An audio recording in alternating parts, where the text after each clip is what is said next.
Washington. A growing campaign by President Trump's most ardent supporters to discredit the special counsel, Robert S. Mueller III, and the law enforcement agencies assisting his investigation is opening new fissures in the Republican Party, with some lawmakers questioning the damage being done to federal law enforcement and to a political party that has long championed law and order. A small but vocal group of conservative lawmakers, much of the conservative media and, at times, the president himself have launched a series of attacks to paint not only Mr. Mueller but institutions once considered sacrosanct to Republicans like the FBI and Justice Department as dangerously biased against Mr. Trump. One of them, Representative Francis Rooney of Florida, called on Tuesday for top FBI and Justice Department officials to be purged.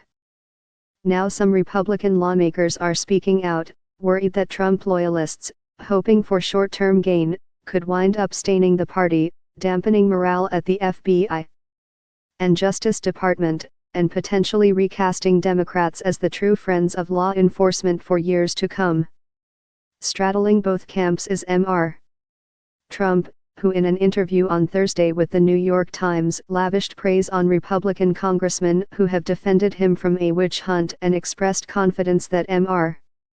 Mueller would treat me fairly. It is not uncommon for members of the president's own party to defend their leader against investigations. When President Bill Clinton was investigated and impeached in the 1990s, Mr. Clinton's associates and many left-leaning Democrats on Capitol Hill waged war on Kenneth W. Starr, the independent counsel. But Republican moderates in both the House and Senate with little loyalty to Mr. Trump and a Republican cadre of former law enforcement officials fear that their colleagues have reacted to specific and credible concerns about the FBI with indiscriminate attacks. As an institution, we have to make it clear that we are dealing here with a scalpel, not a sledgehammer, said Representative Peter T. King, a New York Republican who sits on the Intelligence and Homeland Security Committees. Because you can't have a situation where people say, "Oh, you can trust the FBI." That creates a spirit of anarchy. Of his fellow Republicans pressing a public case against the agencies, Mr. King said, "I think some of them have been too strong on that." The effort to sow doubt about Mr. Mueller's team and the department that appointed him has gained steam since early December after Michael T. Flynn, Mr. Trump's former national security advisor, pleaded guilty to lying to the FBI and cut a deal to cooperate with Mr.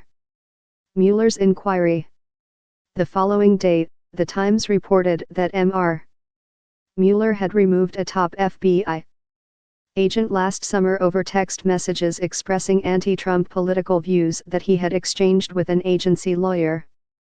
The news and the Justice Department's release days later of many of the text messages provided Republicans ammunition of a sort they had long lacked. Senior officials involved in both the investigation of the Trump campaign and of Hillary Clinton's use of a private email server railing against the president in private. Since then, Republicans who control key House committees have called top justice and FBI